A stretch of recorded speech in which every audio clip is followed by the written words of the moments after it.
go. Welcome to Sunday evening at the live chat with Nick Buckley. Hopefully your new mayor. Maybe not. Oh, it just flashed.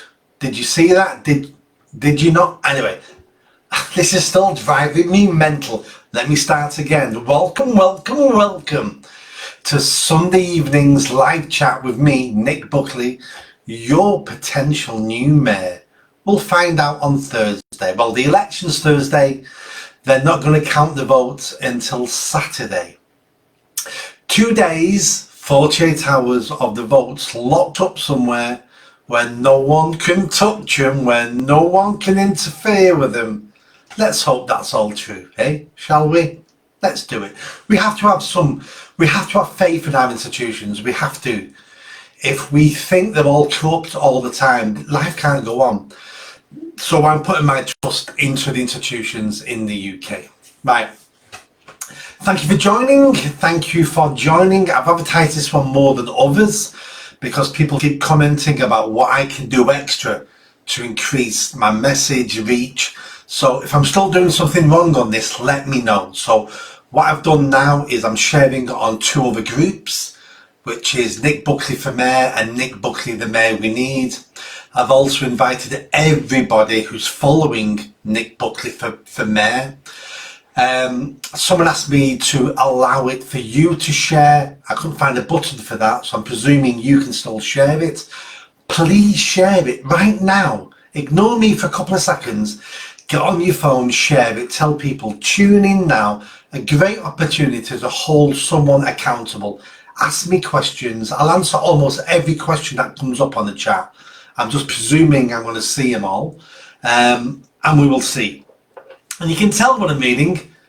Can the glasses have to go on? Here we go. Have we got any chat at the moment? We haven't. So let me give you my main message of today. How do I win this? Well, I don't win it because I can outspend people, because I've hardly got any money. I've taken money out of my pension pot to stand, which was 5 grand. I've taken another 5 grand out to go in the booklet. There's 10 grand. And I've probably spent nearly another 10 grand in the last 15 months. So I'm almost out of money personally. So I cannot buy this election. So what's the alternatives? Well, I get enough publicity from the press, from the evening news, from the BBC. They help promote me. People see my messages and then I win. Well, do you know what? They're not promoting me. I'm the only candidate who isn't invited to the BBC, to the mass evening news. So most people still haven't heard of me through mainstream media. The only way I'm going to win, or let's be honest, the only way I'm going to make an impact at this election is people like you. People like you who like what I have to say and then speak to their neighbours and their friends. That's the only way. You've got to help me. And if you help me, I'll help you. I'll help you to have a better life. I'll help you and your children and your grandchildren to have a better life in Greater Manchester. That's the only way. We all need support. We all need help. If I can just get into a position of power, I can show the rest of the country how it should be done. I can show other politicians there's no need to be afraid anymore, because your position is worthless if you're afraid, because then you're just a robot. You're just a slave doing what other people are telling you to do. And I won't live like that. I'm not prepared to live my life like that. Give me 3 years in Greater Manchester. Not only will I change the region, I'll change the country. I'll show everybody how it should be done. I've not got all the answers. I'm not saying I've got the answers. You know, I'm just as stupid as you. But what I have got is drive. What I have got is a backbone. I will fix the services we already have. I'm not going to create new projects. I'm not going to create a new transport network, a new this, a new that. I'm not going to paint them yellow. I'm not going to put my name on anything, because I mean nothing. I want our services to get better. I want our country to get better. We do that by holding people accountable. And it's hard to hold people accountable when you rely on them for your career, for your future, for your income. And I say to them, bollocks. I don't rely on anybody. I only rely on me. And I rely on my wife and my family. That's who I rely on. And I don't need you in positions of power to do me favours. Because I don't want you to do me favours. Because there's nothing you can offer me. I'm going to do you a favour. And the favour I'm going to do is I'm going to make you better than you are today. That's the favour I'm going to do to you. And it won't be comfortable, and you might not like it. And you might have to resign or take early retirement. But I'll make you better if you stay in your post. And if you do your duty to this region and this country and to the people who vote you in or the people who pay your wages. If you stick with me in your position and you do as you're told to a certain extent and you do what the people want, you'll be happier. You may be more stressed, you'll be more work tired, but you can go more. You can go home every day going, I've done my duty today. There's nothing more important than duty. Duty to yourself, duty to your family, duty to your country. And that's what we lack now. Duty isn't trendy anymore. I'm going to make duty trendy. That will be my aim. That will be my legacy to the UK after 3 years. I'll make duty trendy. Now, have we got any questions? Let's see what's going on here. My friends, Aaron's back. Can you confirm how many millions Burnham has spent of our money on CAS, the Clean Air Zone? Yes, I can. So, official figures reckon he spent about 60 million on cameras. Just on the cameras. Now, you might think, well, what else is to spend? Well, there's a lot more than that. Cameras is a small part of the bill. The Clean Air Zone Facebook group reckon he spent about 300 million because you've got to sign contracts. Who's going to manage the cameras? Who's created the IT system to find people and make sure that they get payments? Who's got the contract for the maintenance? Who's put the signs up? This is all money. This is all millions of pounds. We reckon about 300 million pounds for the system that has never been turned on to do the job it should have done. We've wasted 300 million. Now I'm sure you and I'm sure Aaron, I know what Aaron would like 300 million pounds spent on. Tell me if I'm wrong, Aaron, in the comments. But I'm sure you would like 300 million pounds spent on the roads, wouldn't you? Because you like your car. You've got a special car. And you're sick of potholes. You're sick of cycle lanes. You're sick of people hammering you tax-wise on your insurance, your petrol, everything because you own a car. And you love your car, and you've always, I mean, out of me and all my friends, you was always the car enthusiast. And you love your car. I want you to keep a car. You pay enough as it is.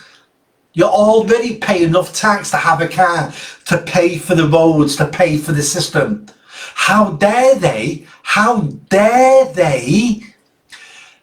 think about charging you more to drive on the roads you've already paid for. You paid for them with your road tax, with your normal tax out your wages, with the petrol you buy, with everything. Most people don't realise there's an extra tax now on insurance. So when you buy your car insurance, there's an extra 30, 40, 50 pound on top of your premium that goes to the government because they keep ripping people off. So now you're paying more tax when you buy your car insurance for roads they don't want you to drive on. Does this make any sense, Aaron? Does it make any sense to you? We're going to pay you to drive on the roads you've already paid for. And we're going to use that money to make it more convenient for people to use the roads you've paid for who don't pay tax. You're like a second-class citizen, Aaron. That's what you are now as a motorist, a second-class citizen. And what we're going to do about it? We need to stop voting for people who treat you as second-class citizens. That's what we need to do. It's the only way in this country we do it. We don't do revolutions here. We don't do street protests. We do it by the ballot box.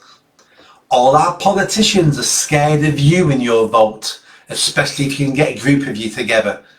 you need to start terrorising your elected officials by saying, I'm not voting for you. You don't support me in my lifestyle. You don't support my freedoms. You don't support me having a freedom to travel, to move, to do what I want, when I want, to travel where I want, at the times I want, with the people I want. How dare you tell me how to live my life? That's what we need to be doing. And hopefully, Aaron, you're a passionate man. And that's why you're following me. That's why we're friends. Start doing it. And everybody else start doing it. Let's see who else we've got online now. Cheers, Aaron, for that. We've got Margarita Winter. What will you do for Walkden? Will you stop all the new builds in this area? The mayor has some powers. The mayor isn't God. The mayor doesn't have powers over the council. So planning commission is a council responsibility.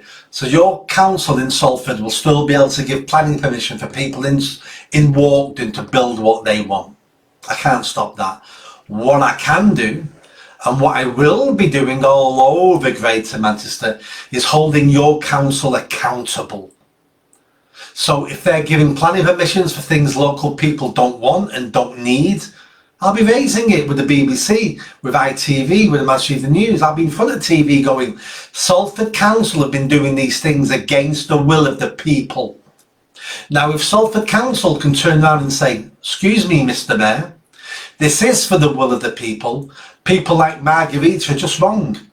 It's her against 50,000 people. And if that's the case, then you're wrong. And you've got to live with the vote of the majority.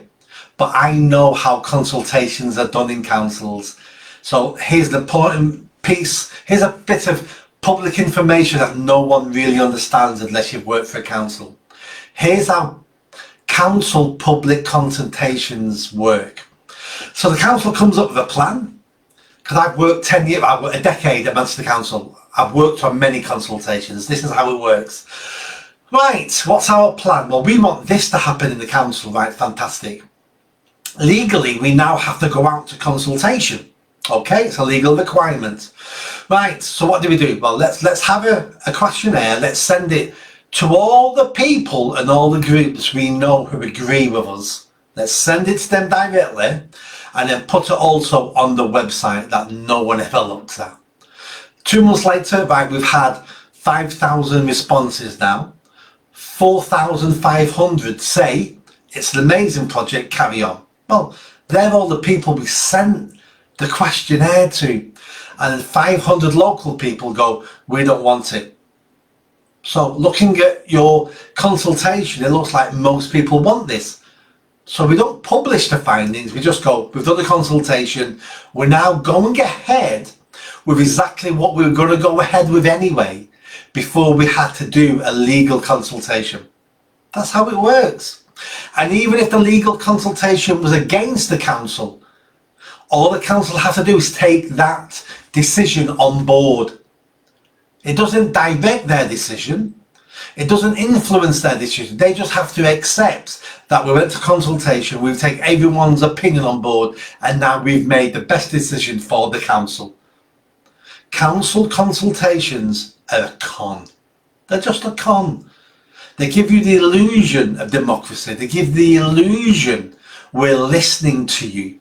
But they're not. They don't care about you. They hold you in contempt. They could run Salford better without people like Margarita getting involved, because you're just a problem. You shouldn't even live in Salford because you don't agree with the council. And Salford Council is almost a communist Marxist state. That's what Salford Council is. A communist runs that. I was accused by Salford Council of being a Nazi and a homophobe. That's what Salford Council are like. So don't ever pay any attention to Salford Council. But let me tell you what you can do with Salford Council. You can scare the bejesus out of them by stop voting for certain councillors. Vote them out. Because the top civil servants in Salford Council listen to councillors because they're their boss. And who's the boss of the councillors? You. Because you vote them in and you can vote them out. And the people going, I'm not going to vote. Well, you're the problem. You're the problem why a small percentage of people elect the politicians to do what they want. And you're too stupid to understand your vote is powerful. But the elites, the people in power, the people who think they're better than you, have convinced you over decades that your vote is worthless. Why do you think they did that? Why do you think we had people who died getting you the vote? And why do you think the powerful convinced you your vote is useless and worthless? Because they're scared of you. They're scared of you and your vote. That's what they're scared of. And they've convinced you. They've convinced you of a lie. And you've bought it. More fool you. But I'm telling you now, you're powerful. Your voice is powerful. What you want in life is valuable. You're valuable as an individual. Your life, your family, your children, you're all equally valuable to everybody else. Even if I don't agree with you, that doesn't diminish your value. That just means we have different opinions. But I still want your opinion to be heard. I want you fighting what you think is right. Because even if it turns out you're one against 1 million people, that doesn't mean you're wrong. 1 million people can be wrong and you can be right. Many people in history have been the minority and turned out to be right. You can be right. You're just as clever as me, you're just as valuable as me, you're just as intelligent as me. Have your voice heard, tell people what you want, hold your politicians accountable and tell them you work for me. I don't work for you, pal, you work for me. You're my servant, you're a public servant. You're not my master, you're not my overlord. I don't vote for my boss. I vote for someone who will represent me and represent my views and represent my feelings on what I want. And that's my phone ringing. I don't know who that is. Sorry. So that's what you need to do. You're powerful. Why do you think they don't want to give you a voice, a say at the table? They want you to sit at home, watch Coronation Street and shut your mouth. And here's some benefits. Yeah, keep these benefits and keep your mouth shut. You're an Englishman, you're an Englishwoman, you deserve better. You demand better. You're not a serf, you're not a slave, you're not a servant. Demand better. Do not take handouts. We all need help and support. Take some help and support, we all need it. Many people have helped me in my life, many people. Most of them were better than me. And they helped me, and thank you to them, to get me on the path I'm on now. But not one of them thought they were my boss. Not one of them thought they were better than me. And I don't think I'm better than you. I want you to be better. I want you to take responsibility for your own life. I want you to be the captain of your own destiny. Stop waiting for someone else to improve your life and improve your chances. Because they're not going to do it. Only you can do it. Be the master of your destiny. You might make mistakes, but that's fine. We all make mistakes. But the best thing about you making mistakes is you can change those mistakes. If you give the power to someone else on your life and they make mistakes, there's nothing you can do about it. Keep the power in your hands. Make mistakes, learn from them. That's called knowledge.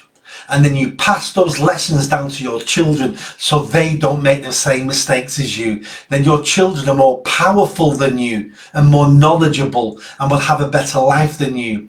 Who doesn't want their children and grandchildren to have a better life than they've had? It's all in your hands. It's in your hands now.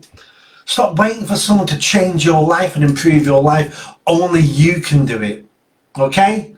That's my main message. You are powerful. Let's see what we've got now. Andrew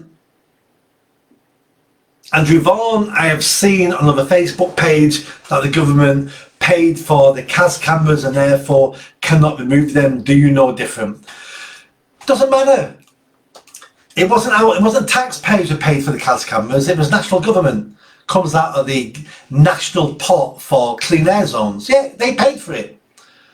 But we elect a mayor of Greater Manchester for a reason. Because we've devolved powers to him. Now let's say the powers to remove the cameras have not been devolved. That might be true. I don't care. Because I will stand there and go, this has been a democratic vote. I said everybody when I've gone through election, I'm removing the cameras. That is called a mandate. That's called a political mandate, that I told people what I was going to do, and now they've elected me. I need to do what I told the people I was going to do. So I will go to Westminster and I go, they're coming down. They come down now, or I take them down. I'll hire someone to take them down, and I will be responsible. I don't want blade runners taking them down, because that means you're committing a criminal act. And I don't want you committing criminal acts for the job I should be doing. I'm a coward if I allow you to take a risk for a job I should be doing. That's called cowardice. That's called not taking personal responsibility for a job I applied for. I appreciate all the sentiment of people wanting to take them down, but we're not criminals in this country. We're not criminals. So let's not break the law. Let's change the law. We should never put law-abiding, decent citizens into a position where they have to take the law in their own hands. Because when they get to that stage, that means we failed as politicians. And I'm not a politician, but I will be if I get the job. So let's not split hairs there. I'm not a politician now, but I will be. I will take responsibility. I will get those cameras removed. I won't rely on the public goodwill to do it and making yourself into criminals. I won't have that. They're coming down. Public money put them up. Public elected officials can take them down. I'm not having any excuses from Westminster. We'll do it. I'll do it. Chris Ryan, supporters need to post on their own Facebook lines. Fantastic, Ryan, thank you. That was one of my points on my notepad here. But I read a question, I get into it, I forget about it. So let me go back to the point I wanted to make. I need you to share this live feed now. Share it to all your family and friends. Share it wide as you can. And at the end of this, talk to your family, friends about me. Tell them to check me out. Don't tell them to vote for him, because it's not for you to tell people what to do and how to vote. It's not. It's for them to decide. But tell them to check me out. Tell them my policies. Tell them why you're voting for me. Give them the information, and hopefully most of them will vote for me. It's something like 95% of people I speak to face to face say at the end of the conversation, I'm voting for you. Only 5% still go, no, which is great. I'm not everyone's cup of tea. I'm not God, I'm not Jesus, I ain't got all the answers, I'm not perfect. I don't want everyone to vote for me, but tell your family, friends, go knock on the door, your neighbour, phone your mum, phone your dad, speak to your cousin, your sister. Tell them, have you heard of this guy, Nick Buckley? I think he's great. These are the things he wants to do. Because I'm not going to get any attention in the press, as you've seen, from the BBC, the Manchester Evening News, all the hustings. No one invites me. And it's not because it's a conspiracy. It's not because they're scared of me. They don't invite me because they think I'm worthless. That's why. They think my attempt to becoming mayor is worthless. They think being independent is worthless. And all the people who vote for me, they think you're worthless. That's how this works. You're only a proper politician if you represent a party. That's what they said to me. We don't invite independents because you're not proper candidates. That's what they said to me.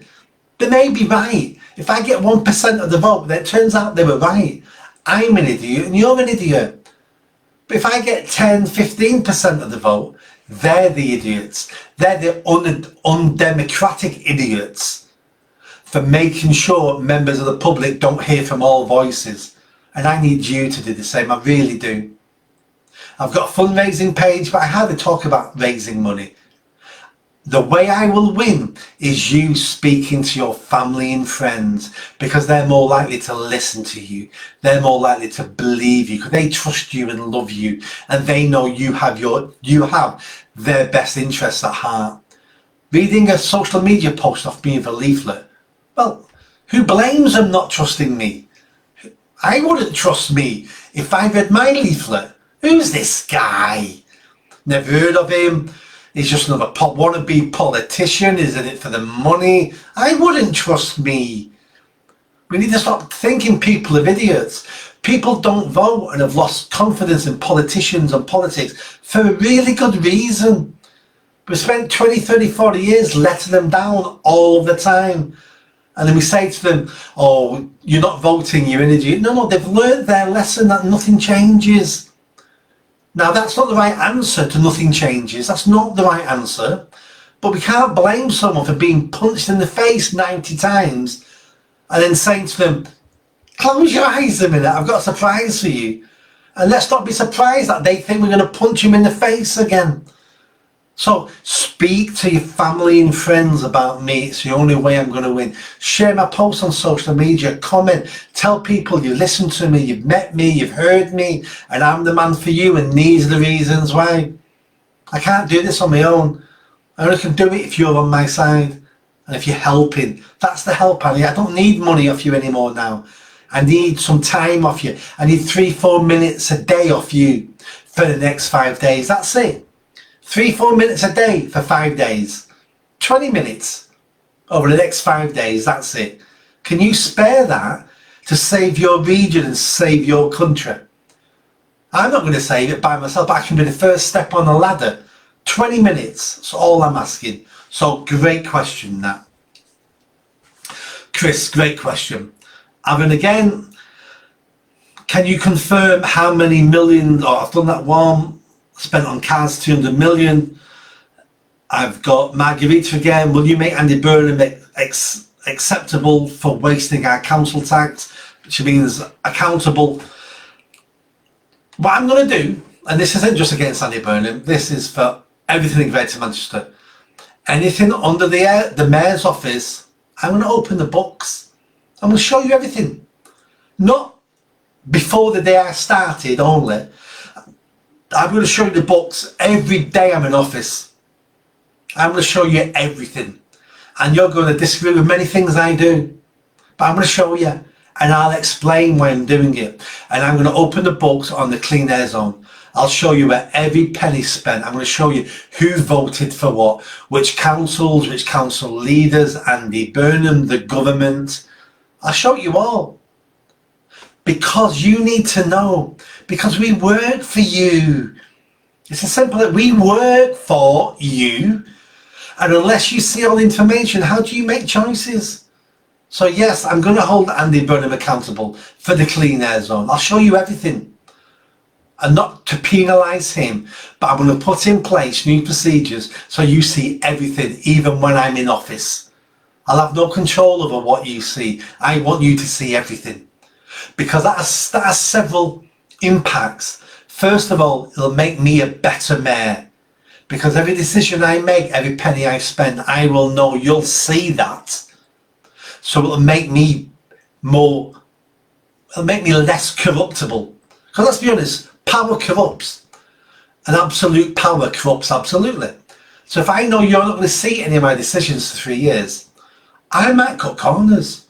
I might do things that will benefit me 5 years from now. I don't think I'd do those things, but as a sensible person, I've got to appreciate I might. I am corruptible because I'm human.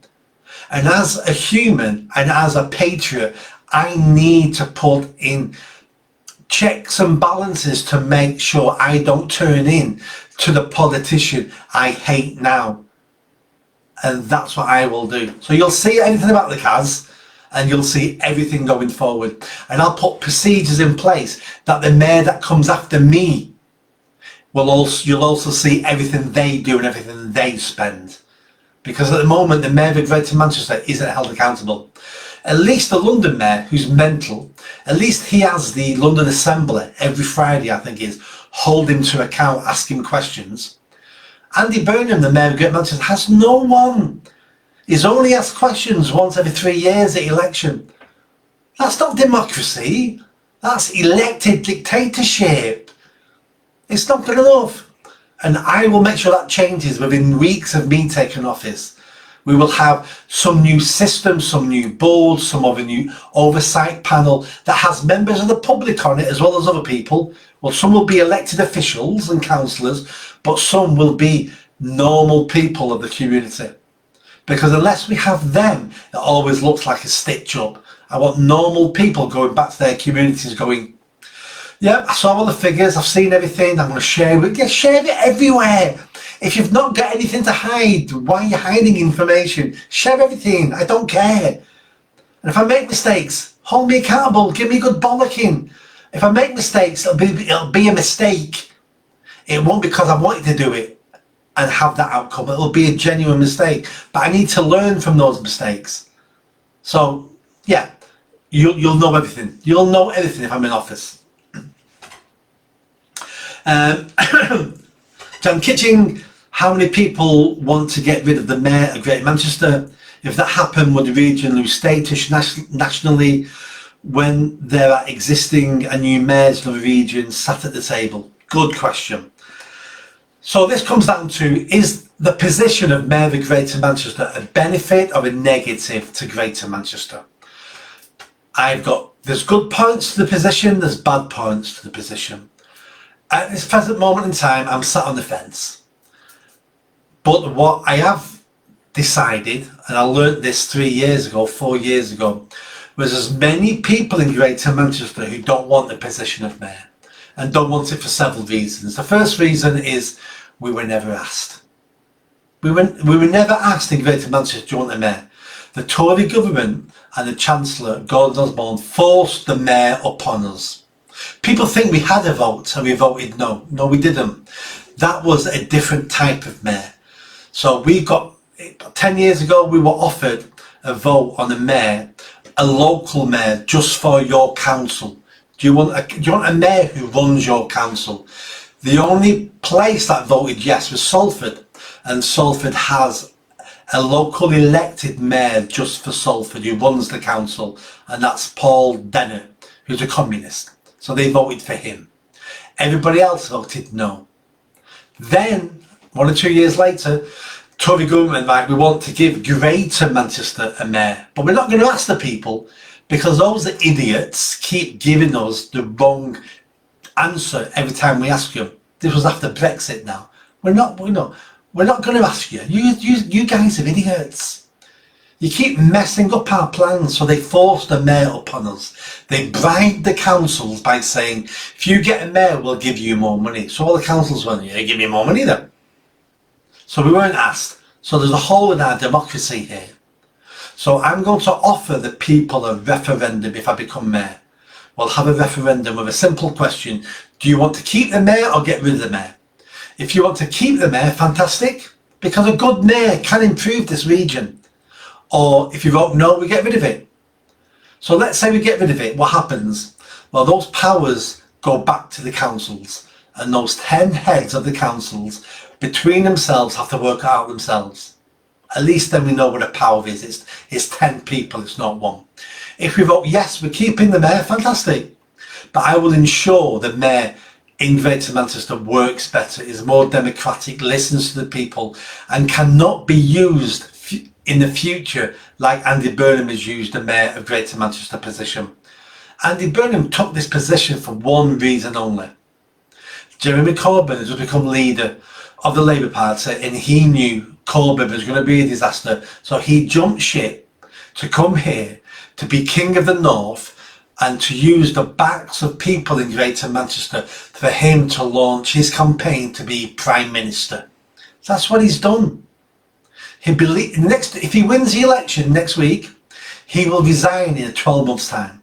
I'm being told by many people this is the plan. He'll resign in 12 months' time. He's already done a deal with Graham Stringer MP, who's a North Manchester MP. He's done a deal with him that he's retiring at the end of the year, early next year. Burnham will stand in his seat and become an MP, get to Westminster, stab Keir Starmer in the back, who'll be Prime Minister at the time, and then he becomes Prime Minister. That's the plan. It's a great plan. I wish Andy Burnham, look, anybody who wants to be Prime Minister, anybody who wants to be Prime Minister, I wish the best of luck. It's a great aspiration to have. We all should aim for the stars and have dreams. Fantastic. You've got a dream, go for it. But it shouldn't be on the backs of other people. So he's come to Greater Manchester to be Mayor, and he's done a half-arsed job because he doesn't want to rock the boat, he doesn't want to be too controversial, he wants steady as you go, I'll manage the status quo, I am just increasing my PR so I can become Prime Minister. Hence the tagline, King of the North. Hence B Bus Network. Paint them all yellow. So every time you see a yellow bus, you'll think of Andy Burnham. He's doing a dance competition this weekend. Who for? A Leeds hospital. He spends half his time going on about Everton Football Club, based in Merseyside. He's constantly expanding his reach because he's not advertising himself now just to Greater Manchester. He has to advertise himself to the country because he wants to be Prime Minister. That's what he's done. That's what the mayor position's done. If we keep the mayor, I'm not sure we have the powers for this, but this is what I will try to do. I will try to change the legislation around the mayor of Greater Manchester, if we keep it, so only non-political affiliated people can stand for mayor. That's what we need. We don't need failed politicians. We don't need ambitious politicians. We don't need dictators. We don't need anybody with a political agenda. We need independence. We need people who have not stood for parties before. So I will try to change this legislation if we vote to keep it. But if we vote to get rid of it, well, I will take that to Westminster and go, I've got a mandate for this. You need to do your job now as MPs. We need to change the law. We need to get these powers to the local councils, and you need to disband the mayor. That's simple answer for me for that. People power, simple as that. Sandra and Druska, you have said that you would get rid of made-up jobs. What do you consider these to be? You have our vote. Well, thank you, Sandra. What do I mean by made-up jobs? Well, I think we mean diversity managers. That's what we mean. Nobody who works for the mayor's office there'll be no positions of diversity managers. There'll be no DEI training courses. Nobody in the mayor's office will end their email signatures brackets he, him, her, they, them, z, zer. No. All gone day one. All gone day one. Now, there's many positions in Greater Manchester that I have influence over, but I don't have the power over. So the councils, the NHS, probation. I'll be embarrassing those top civil servants and those top politicians who are involved in that, going, why are you spending 60 grand on a diversity manager? The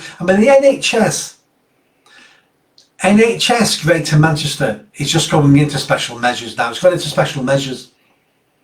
The mayor sits on the board of Greater Manchester NHS, and it's going into special measures. The police went into special measures 3 years ago under Andy Burnham. That's what you guaranteed with Andy Burnham, special measures. And I don't mean special as in you're specially intelligent. I mean special measures as in you're failing spectacularly. That's how special you are. Let's get rid of all these crap posts and spend the money on the front line. Let's talk about the NHS. Over 50% of the employees class themselves as non-white. So we're already diverse. Quite a lot of the people who work for the NHS are basically slaves. We've pinched them from foreign countries to come here to work for us. And that's a type of modern slavery. We've left their countries poorer, without medical resources, without doctors, without nurses. We've stole those people. That's what our NHS does. Our NHS is the new version of the slave ships. And why do we do it? Because we don't train up enough of our people. Every year we turn away people wanting to be nurses and doctors, not enough training places. And the same year we haven't got enough doctors and nurses, so we'll steal them from the Philippines, from Africa, from India. And they're not as well trained as our people. They're inferior. We said it again, they're inferior. Those people are inferior to what we can produce here. But we steal those people. We drag them away from their family, their communities, their country. And we make them almost living slaves here. That's not right. But no politician's got the guts to say it. I'll say it. Those people need to be in their own countries, improving the health of their fellow citizens. How do we expect these other countries to develop and become first world countries and be amazing places to live, that every time they try to improve themselves, we steal their people? We always steal the best people from them. It's disgraceful. And then we send them some what's the word I'm looking for? We send them some money then. Oh, you're poor. Here's some aid. Well, we wouldn't need our aid if we stop stealing the best of them. We keep damaging the country, then paying compensation in aid. Let's leave them alone. Let's let them develop themselves and get a great workforce and a great medical professional staff to save the lives of their families and their communities and their country and their citizens. But we steal them. So I'll get rid of all the DEI, all the diversity managers, and when I can't get rid of it, I'm going to embarrass in the press all the top people who won't get rid of these roles. That's what I'm going to do. People are going to hate me in the public sector. The councils, the NHS, all these places will hate me. I'm not here to work in partnership with them, because they won't work in partnership with me, and I've only got 3 years. It'll go quickly. I'm here to teach them a lesson. I'm here to punish them for decades of not producing the services we want. I'm a disruptor. They're going to hate me, and I'll take that as a badge of honour. So all those positions that I want gone, the ones in my power will be gone in the first week. The ones not in my power, I'll want them gone within months, and I will penalise and I will prosecute and I will embarrass the people who won't get rid of those roles. I hope that's clear. Good evening, Nick. Right.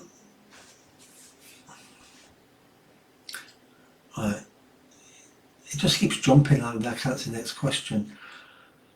Here we go. Thomas Forrest, going to be tough, I think. Nick needs over 400,000 votes. All depends on how many people vote for reform and split the vote. Let me address this. Right, so Andy Burnham got almost 500,000 votes last time.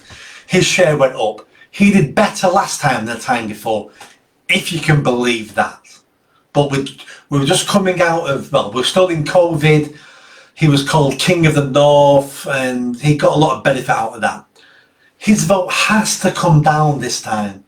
He's still the favourite to win, but it has to come down. Who else has got a chance of winning? Let's look at the Tories. The Tories vote will go down again. It goes down every election for Mayor of Greater Manchester. It'll come down this time. Not because of the candidate, Laura Evans. Is quite a powerful lady. You'd be fooled to take Laura on face to face. She knows what she's talking about, and she's a pit bull. I like Laura, I always have done. But her vote will dramatically reduce. Why? Because the Tory party's reputation nationally. They're going to get a beating at the general election, and Laura will take a beating at this election now. And I think she knows that, but it's not her fault. Then let's look at the Lib Dems. Lib Dems are irrelevant. Who knows what Lib Dems want? People who stand for the Lib Dems don't know what the Lib Dems want. So irrelevant. The Greens. The Greens are the most dangerous party in the UK. Believe it or not. The Greens are mental. The Greens are eco-communists. The Greens want to destroy the Western world. The Greens don't want you to live the life you have now. They want to tear technology away and have us living in the Stone Age, living in caves, rubbing sticks together and eating potatoes going, the ozone layer is a lot better and there's no more climate change now. That's what the Greens want.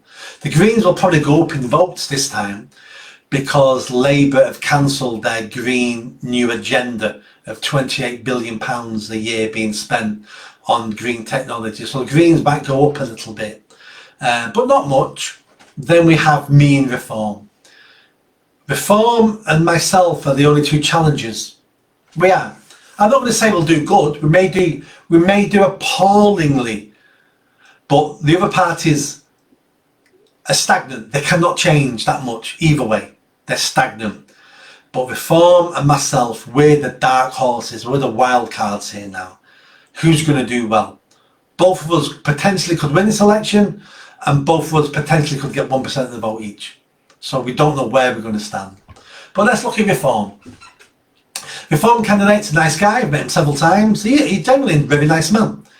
But he was the Tory candidate 6 weeks ago and then defected to Reform. So Is that what you want? And then we have to look at myself. Independent, no backing. Would I make a good mayor? Well, there's pluses and minuses to that, isn't there? I'm going to have to find a team straight away, because there's no team in place now. That's going to waste several months, even though I can do things in between. But I've got no bosses in London. I've got no party bosses. No one's telling me what to do. No one's telling me my policies. I tell me my policies. And the people who tell me are you. So we're both the dark horses. Will we split the vote? Very good chance we'll split the vote. If at the end of the election, if we had our votes together and one of us could have won and beat Burnham, then we need to look at some public shaming there. We need to have a look at public shaming for me. Should I have stood down, knowing Reform at the last minute joined the race? Or should Reform apologise for knowing I was standing for 15 months, speaking to them for 15 months, asking them to endorse me for 15 months, and in a couple of weeks, well, 2 weeks before the deadline for the election, they suddenly announced someone and split the vote. So we don't know. And I don't blame Reform for standing. You can't blame a scorpion for being a scorpion. Politicians do what politicians do. Political parties do what's good for political parties. So no one has the right to ask someone else to stand down. But if your aim is to improve the country, would you care who stands and who wins if that was your aim? I don't care who takes credit of anything I achieve, as long as it improves the country. So there's a risk we could split the vote. The voters decide. You know, the voters decide, and maybe we'll learn a valuable lesson if you had our votes up and we could have won. But maybe we'll both do appallingly, in which case the voters have spoken already. We'll find out in a few days, in a week's time. SB News, they think we can't make an informed choice. They always think we will follow the narrative. Of course they do. Of course, they don't want to listen to you.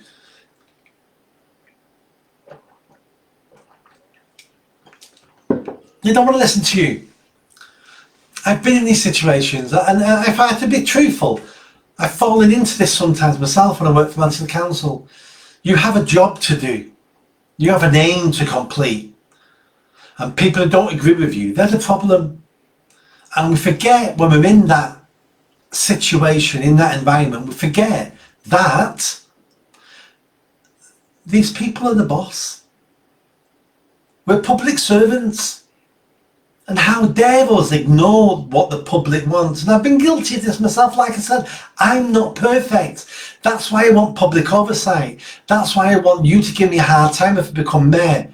Because I'm open to corruption. I'm open to incompetence. I'm open to take the easy road when things are stressful. Because I'm human. I know I am. I fight against it all the time. I do. But I'm not Gandhi.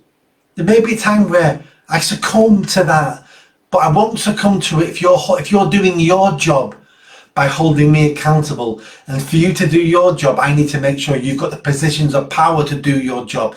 That's why I'm going to implement that straight away before I start deciding, oh, I don't want the public involved in that, they're idiots. Because that's what they think about you. They think you're an idiot.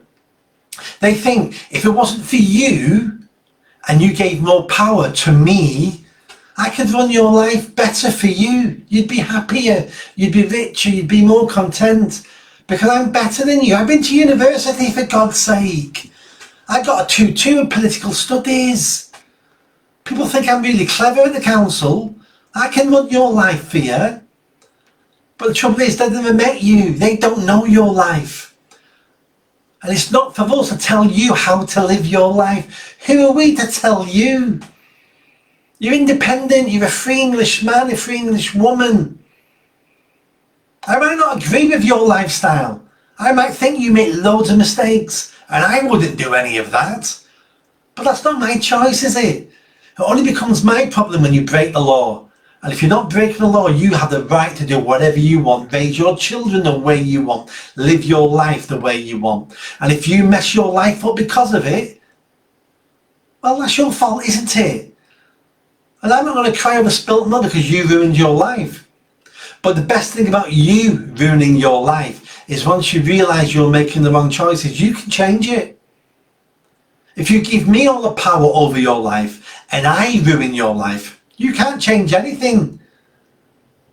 I want people to have power over their own lives and make decisions and make mistakes and learn from it. And I said before, when you make a mistake and realise it's a mistake, that's called knowledge. You now have some information you didn't have before. And you can pass knowledge down to your children so they have knowledge and they won't repeat the same mistake you made. So they'll do better in life. Don't you want that for your children? I do.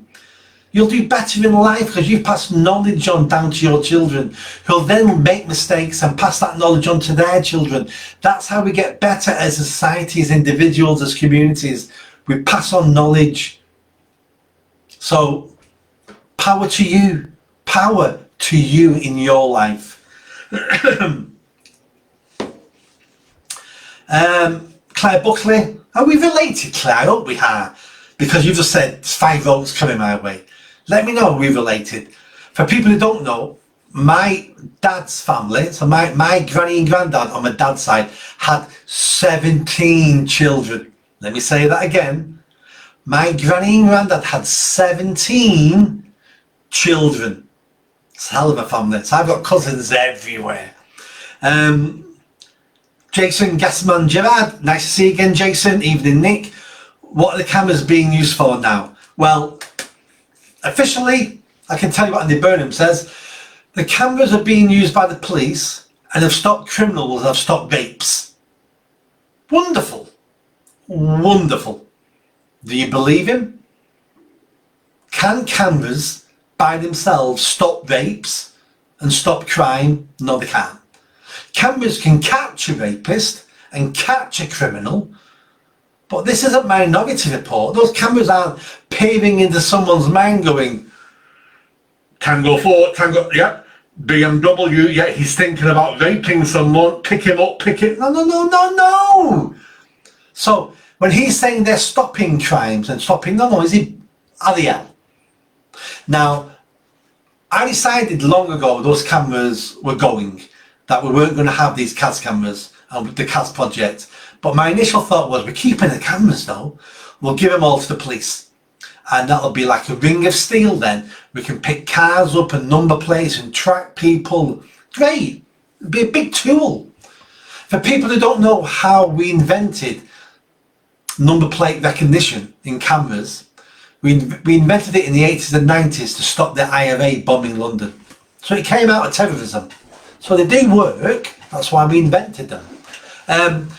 But if we leave the cameras in place and give them to the police, the mayor who comes after me can take them back off the police, and then we have a clean air zone, a ULEZ, a 15-minute city. So the cameras cannot stay. They're coming down. I'm sure 1 or 2 of them we may keep, or we might put somewhere else in the crime hotspot, but the network of cameras is coming down, and it's going to be a waste of £100 million of your money, my money. It's going to break my heart doing it, but they've got to come down.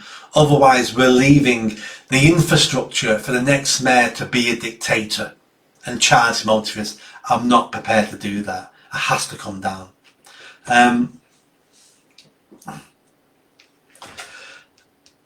Right, Les Wood, classic media bias, not having Nick in the hustings and mainstream media. Well, it is.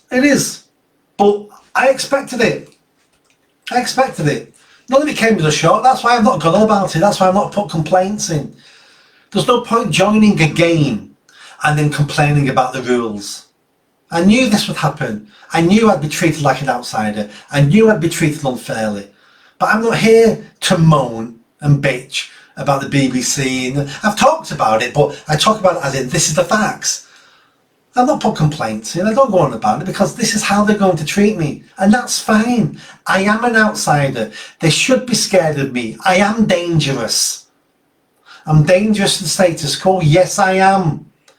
So if you're trying to protect the status quo, I am your enemy. You need to be wary of me, because I'm going to pull it all down.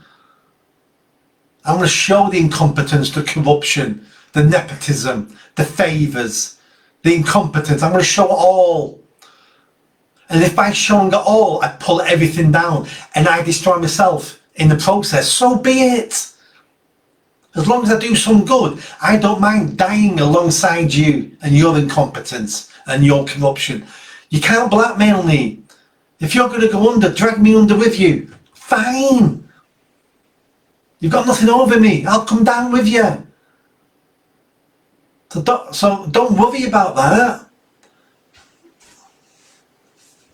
So I expected to get treated differently. And they have. And they've shown their hand. And if I do become mayor and I treat them differently, which I'm going to do, my answer's already there. I'm treating you differently, BBC, because you treated me differently. That's why I said to Mike Sweeney, he asked me, would I go on his weekly hot seat? And I said, no. Because you don't represent the people the way you think you represent the people. There's other ways of getting the message out there, speaking to people, being held accountable. I don't need the BBC. You've treated me appallingly. I don't need you. My campaign will never rely on you. I'll do it myself. I'll do it other ways. And if and when I win, I won't need you then. And then you'll pay the price for being biased, for being unfair, for being undemocratic. You'll pay the price then. And that's the only message I can send to these people. Mike Cunliffe, is that Mike I used to work with? I hope that is Mike. If I used to work with you, well done. This is exactly what we need. A people mayor who will not push anything under the carpet and have skeletons in the mayor's closet like the current mayor, and like the current mayor does, his antics. Things in my closet, I bounce off things in my closet. I'm human. Some ex-girlfriend may come out of the woodwork going, he didn't treat me right. I might have some friend come out going, he said something racist once. I might have someone said, he told me a homophobic joke. Then these things may happen. So we've all got things in our closets. I'm not perfect. I'm themselves perfect. So those things may happen. But I'm not going to push anything on the carpet. And I will expose what our mayor's been doing. And hopefully there'll be nothing to expose. I really hope there's nothing to expose. I just hope Mayor Andy Burnham has done the things he wanted to do because he believed in them. I don't agree with him, but as long as he believed in them, and if I can find no corruption and no favours, that'll make my day. I don't want to find corrupt politicians. I really don't. It damages everybody. I would rather find politicians I disagree with who have different ideas and a different vision of the country. They're the politicians I want to find. I don't want to find corruption. I'm going to look for it. And I'm going to have a special new department in Greater Manchester Police, 3-4 officers only, who are going to look at political corruption in Greater Manchester. And they're going to be the top 5 officers in Greater Manchester. And we'll root out any corruption and you'll know about it along the way. But I hope they find nothing. I hope they find hardly anything. I really do. Because finding corrupt politicians damages us all. But I'm not going to hide it. You're going to know. SB News, open and honest, that's a new thing. It is a new thing. Because you get punished for being open and honest. And maybe, maybe if I was neck and neck with Andy Burnham right now for the election, would I be as open and honest? I'd like to think I would be. But then you start thinking to yourself, oh, if I say that, I'll lose those votes. Let me twist the truth here a little bit to gain those votes. But at the moment, because I've got nothing to lose, I'm open and honest. And I hope it's something I stick to. I really do. And if I stop sticking to it, you need to hold me accountable. You need to remind me that I'm a man of the people. And I'm not here to tell people things they want to hear. I'm here to tell people what they need to hear. I do it all the time. I've had some messages today. I had a gentleman today asking me about Free Palestine. Dude, what's my opinion on Palestine? An easy answer to the question. I brought back going, I don't care about foreign countries. I don't care about Palestine. I don't care about Israel. I don't care about foreign people in foreign countries on foreign continents. I only care about people who live in the UK and people who live in Greater Manchester. That's my answer. I'm sure that's not the answer he wanted, but that's the answer he got. I got someone the other day who was a former serviceman, a vet. What's my idea on giving free bus passes to vets and people serving in the army? My answer was simple. I don't believe in giving people stuff for free. No. People in need, we help and support, but giving demographics of people free stuff because they happen to be that, no. And then he politely said, thanks for your honesty. I like everything you're saying, Nick, but I won't be voting for you for this election. Perfect. I don't want to trick you into voting for me. Because if I trick you into voting for me when you don't get when you don't get what you want off me, you'll be disappointed. And that's one more damage to our political system. One more piece of damage to our politicians. There's another guy who sounded amazing, who lied to me, who tricked me, who didn't deliver. So I'm telling people the truth all the time, and I'm losing votes all the time because I'm telling you the truth. And if one of my opinions makes you not vote for me, but you agree with everything else, then you need to reevaluate how you judge politicians, because no politician will give you everything you want. And if you find one, I can guarantee he or she's a liar, because we're all individuals and we all want different things. You've got to judge what's important. And the most important things to you, you look for a politician who'll deliver those things. The top 2 or 3 things. Find that person. Just because one politician tells you your number 73rd priority, I'm not doing. Well, that's not a reason to then knock him off for voting, because everything else might be up your street. And then what you're doing then is you're penalising someone for honesty. You can't have honesty and then penalise people for honesty. That just encourages politicians to lie to you. Again, in a democracy, we get the politicians we deserve because they've all voted in. This evening's going quick, done an hour.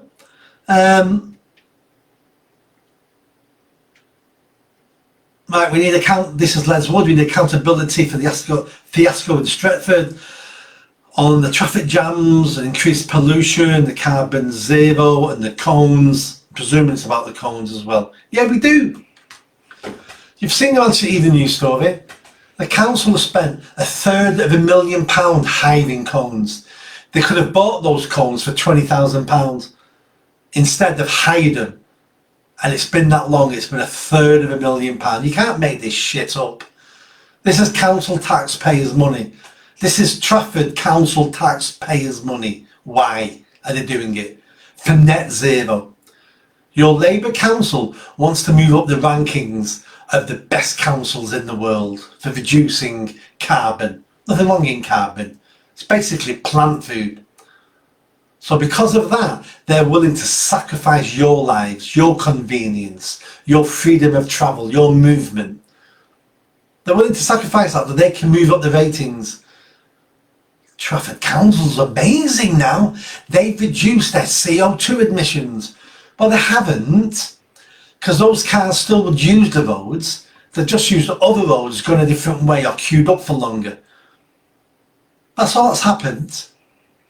But the formulas they use to work out how much carbon they reduce are flawed. It's all PR and spin and crap. And the people you need to blame for this are Trafford councillors who voted this in, and then nearly all Labour. So any Labour supporters in Trafford, you voted for this. You voted to be penalised. This is your fault. Stop looking for a mayor to fix your problems. You voted for this. If you voted Labour in Trafford, you voted for this. But because you voted for it means you can vote against it. So start voting out the Labour councillors who wanted this. Get other councillors in who don't want this and it'll all be gone. It's as simple as that. Nick Wilson, will you keep up the monthly public mayor question time with the Chief Constable in attendance? Yes, I will. I'm not sure I'll have the Chief Constable in attendance because he answers to me and I answer to you. I'll be doing more than monthly. I'm not going to do the hot seat for the BBC. I might do it every now and again because the BBC audience still need to be represented and still need to hear from me, but that's not going to be my major way of doing this. I'm going to be on lots and lots of different channels, lots of different ways of doing this. I need to be sat in front of you. I need to be sat in front of people, not having phone calls coming in that I've edited. Let's not ask this one, he's not answering that one. I want to be sat in front of people answering questions that I don't know that are coming. I'll do sessions with GB News and Talk TV. I'll do YouTube channels. I'll do radio stations, local radio stations. I'll do get-togethers. I'll be the most accessible mayor you've ever seen. I'll answer questions like I answer questions. I'll be doing these things as well. You need to be able to get in front of me to make sure I'm doing as I'm told, as you want me to do. And if it turns out that what you want me to do isn't something I'm willing to do, then you need an answer for that. It's easy to answer people who agree with me. It's easy. But I need to answer the people who I disagree with. So when people ask me, I want the police doing that, and if the answer is no, well, you're the person I need to speak to. That's where the answer comes in. I need to explain to you why I'm not prepared to do that. They're not the questions I should be ignoring and not answering because they're uncomfortable or they're controversial. The complete opposite. They're the ones I need to be answering. I hope that makes sense. So it'll be more than monthly. It'll be weekly.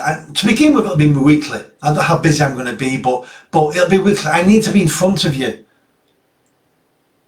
And at the minute, for mayor, you've got to register to go to one of his live events. You don't register to come to one of my events. Turn up. I have to be accessible. And the more barriers I put between me and you, the more corruption you think is happening, the more you think it's rigged, the more you think it's all a charade. No, I want people turning up and asking questions. And it'll all be videotapes, and it all needs to go online. And when I stutter and I and I and I come up with the wrong things and I say I don't know the answer, all needs to go online. Because that's all truthful. And I don't know everything. I won't always have the answers. But every time I say to you on one of these things, I need to get back to you on that. Well, not only do I need to get back to you, me getting back to you needs to be public.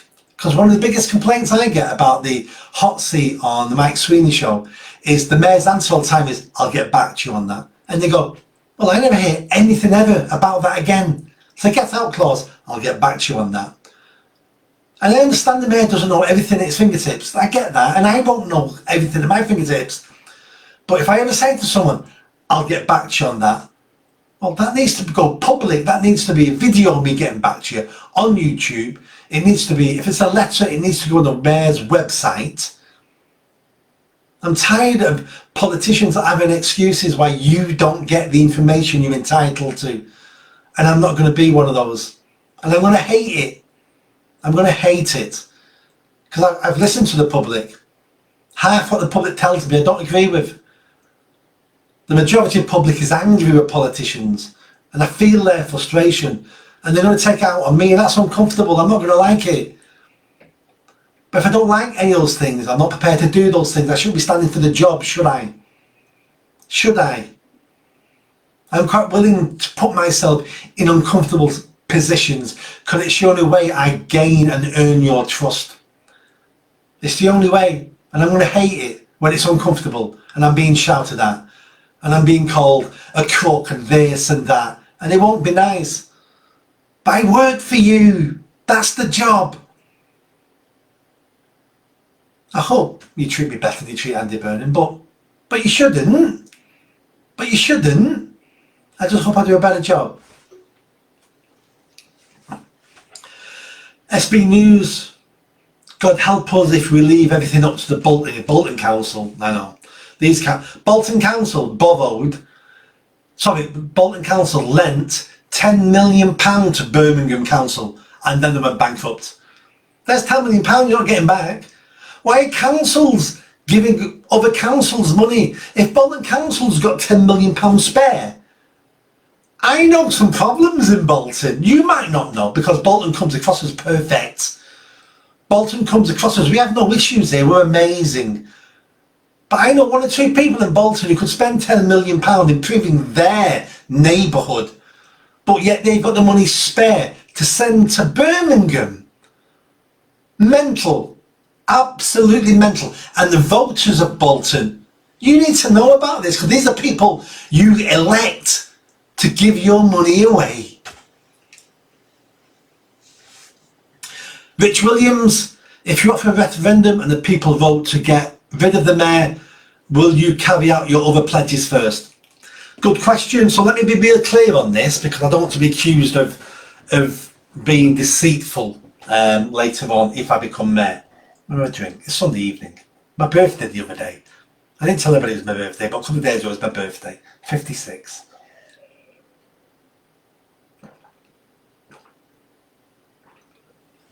So what's our plan for this? So first of all, I need to get in office, I need to sort some crap out, and I need to start speaking to Parliament. I need to speak to the government. Because only the government can give us legal permission to hold a referendum that's legally binding. If I hold a referendum, it has to be legally binding. What I don't want is us to hold a referendum and then all the councils go, well, you had a referendum and it was to get rid of the mayor, but we're not going to implement it because it's not legally binding. It has to be legally binding, otherwise I'm setting us up to fail. So I've got to get legislation for that. That legislation can only come through Parliament. So I've got to engage the government. That's going to take a year. It's going to take a year, let's be honest. Then we need to agree then through consultation a question. What's the wording of the question? Get rid of the mayor or keep the mayor? The wording will be technical, that'll be open to solicitors, that'll go to consultation for the people. That will take 6 months. Then we have to organise the referendum. There's 6 months. So we're 2 years in already. Then we've got to start planning on what happens if the answer is get rid of the mayor. We can't just get to the answer no mayor and no one's planned anything. So I can imagine it's going to take me nearly the whole 3 years to arrange the referendum, make it legal, have the referendum, and then get an end date of when, if it's voted to get rid of the mayor, we get rid of the mayor. So I will have 2.5 years to achieve everything I want to achieve. That might sound a little bit of a cop-out. Oh, Nick, you're saying you'll give us a choice to get rid of the mayor, but you're going to make sure you keep your job for nearly 3 years. You're going to suck all the money out of it, and I sort of understand that, and part of that can be seen as true. But there's no point me looking to get rid of the mayor and having a referendum if it isn't done properly. If it's not done properly, it gets rejected. And then what happens then? Well, I'm the mayor who pretended to have a referendum, who got a result that everyone said was illegal. I'm not prepared to be that person. I need to be competent. I need to be careful because everyone's going to be against me on this. All the councils, government, everyone. I need to make sure all the T's are crossed, the I's are dotted. So it's going to take 2.5 years. I'll have plenty of time to do and to achieve everything I say I'm going to achieve. Now, if the mayor, it turns out people want to keep the mayor, then I'll have even longer and I'll probably run for a second term. But that's up to the people. The people need to tick the box in our democracy when it comes to the Metro Mayor, because we were never asked. And I'm going to ask you, give me your opinion and we'll make it legal. That's the best I can do there. Gareth Bryan, over the last 4 or 5 years in Lee, we've had a massive influx of immigrants, as every town has in the northwest. Only a couple of weeks ago, there was a knife machete fight at Gleb Street in the morning, which didn't involve locals. The 2 local hotels are now housing people. Would you be involved in trying to stop the saturation of areas before it's totally out of control? Good question. Legally, the mayor has no control over any of this. This is basically Home Office problems, but the mayor has heavy influence. So what I'll be doing, saying to these hotels and hostels in Greater Manchester is, I'll ruin your reputation. If you think you're going to take migrants into our communities and make a load of money from the Home Office, and when this problem is over, you think you're going to go back making money off normal people, local people, for weddings and B&B? No. We're going to ruin your reputation in this neighbourhood. So while you've taken immigrants, you'll do fine. But once that gravy train's over, you'll be out of business, because no one in this neighbourhood will ever use you again. You'll be a pariah. That's what I'll be saying to these businesses, to these hotels. Make some quick money now, mate. But after they're gone, we'll bankrupt you. And as mayor, my superpower is access to the press and TV. And that's what I'll be doing. I'll be speaking to the hotels first, giving them a chance. And if they don't play ball with us and the local people, that's it, reputation destroyed. I'm going to do the same with Uber and Deliveroo. If they do not get their drivers under control, I want to meet with their area managers and general managers in the UK. If they, in a couple of months, if they don't sort their riders out, going through red lights, payments, being a menace, I will bankrupt them. We'll drive them out of Greater Manchester. We'll start confiscating bikes. We'll start arresting drivers. I'll be on the news criticising these companies. I'll ruin your reputation. That's the power of the mayor. And that's what I'll be doing with Deliveroo, and that's what I'll be doing with these hotels. Local people's concerns come priority. Not illegal immigrants who are sneaking in the country, who are criminals, by the way. Once you come into our country illegally, by definition, that makes you a criminal. And I'm not prepared to have it. So yes, I'll be fighting for that, but I'll have limited powers apart from my big mouth, and I'll use that. Hope that's okay, Gareth. Matthew Wally, a good independent Nick, can hopefully launch investigations into dodgy local councils. Yes, I can. Like I said, I'm going to implement a special police team looking into political corruption in Greater Manchester. They'll also have powers to look into the mayor's office that does not involve me. There will be a way, not worked out yet, but there'll be a way of them investigating my office and me personally, without me knowing about it, without the chief constable having to inform me, because we all need to be looked at, and this team will be doing that. Trev Goodwin, sorry Nick, my son turned up unexpected, so missed the first part. Trev, he might be your son, but I'm more important than your son, surely. Jan Kitching, you need to start in GMCA, so Greater Manchester Combined Authority. It's an ant nest of groups and panels that talk. Yeah, right. So Greater Manchester Combined Authority, the mayor is, I believe, the chair of the board there. Day one, I'll be sitting down with solicitors. I need to work out the legal framework of many things. At the moment, I don't know. I'm guessing a lot of the legal framework, but I don't know. Everything I do has to be legal. I'll be sitting down because I'm unhappy with the Greater Manchester Combined Authority. They are woke idiots. We have an LGBTQI group. We have this diversity group here. We have this. We have that. We have net zero. It's all a load of rubbish. All a waste of time. It will all be gone the second I realise how legally I get rid of it. It'll be gone that day. That's my promise. It'll be gone that day. I will not be engaging in any of these talking shops, these groups. I'll be making it clear that I might be the head of Greater Manchester Combined Authority, but this is all rubbish until I get it gone. We know many people who work there, who not work there per se, who are connected to these groups within the Greater Manchester Combined Authority, who are racists, who are homophobes, who are far left violent nutcases, and I'm not prepared to do business with any of them. They're all gone. Let me say this now, they're all gone. They don't know they're gone, but they're gone. They're all dead men walking. They're all gone. I've just not figured out how they're gone yet, but I'll do that within the first week. They're gone. I'm going to start the way I mean to go on. I'm going to turn up first day like a bull in a china shop. And that's not really my nature. My nature is a lot more mellow. Let's work together. Let's find common ground. But I know I've got 3 years. 3 years will go quick. And I know they're going to obstruct me every bit of the way. I need to go in there on day one and put them all on the back foot. I need to get them afraid of me.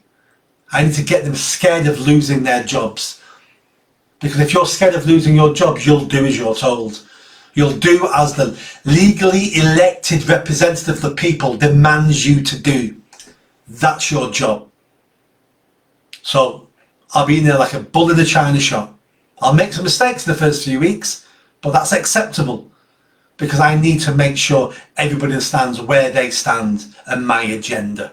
Otherwise, they will run circles around me and they'll bog me down with paperwork and logistics and legal. No. I will be flipping the table here. I'm going to have them running around like headless chickens, not knowing what they're doing to a certain extent. No one's ever asked us before. No one's ever wanted these figures before. He's telling me this is legal. Legal department said it is legal. What am I going to do? I ain't got time to speak to anybody. I've got to get this done. He's going to sack me if I don't. That's how it's going to be. That's how it's going to be. SB News. What happened? Sorry, it just jumps sometimes and I look where I am.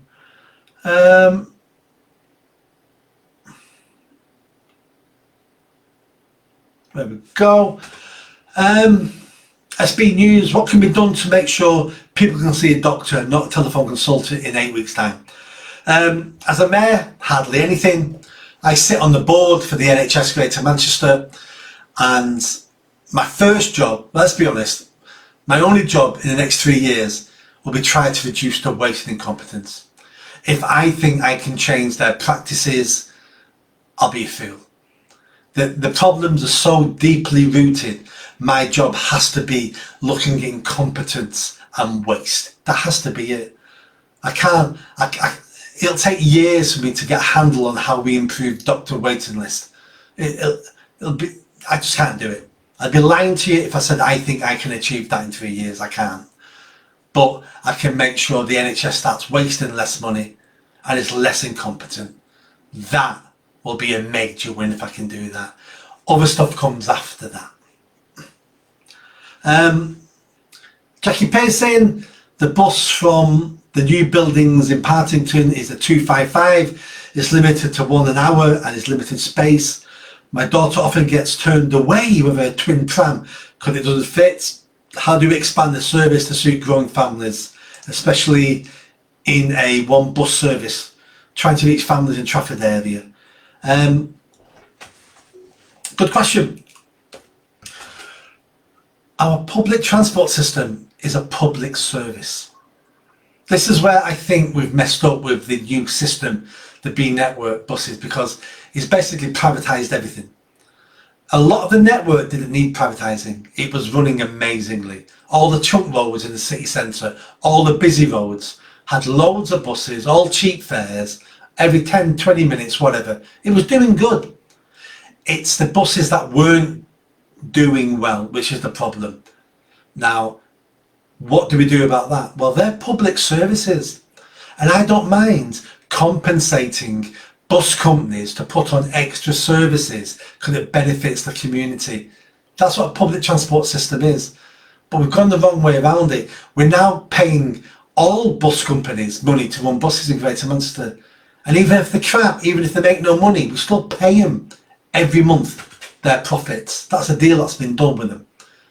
Where we need to be looking at routes such as the 255, where 1 hour isn't good enough for the local community. That's not good enough.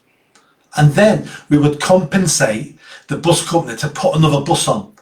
So you're not going to make as much money now, we understand that, but we're going to pay you some extra money to put this service on because it benefits this local community in Partington.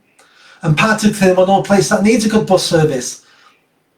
I've worked on Partington Market 35 years ago. I know Partington a little bit, not as well as if you live there, but I used to work on the market.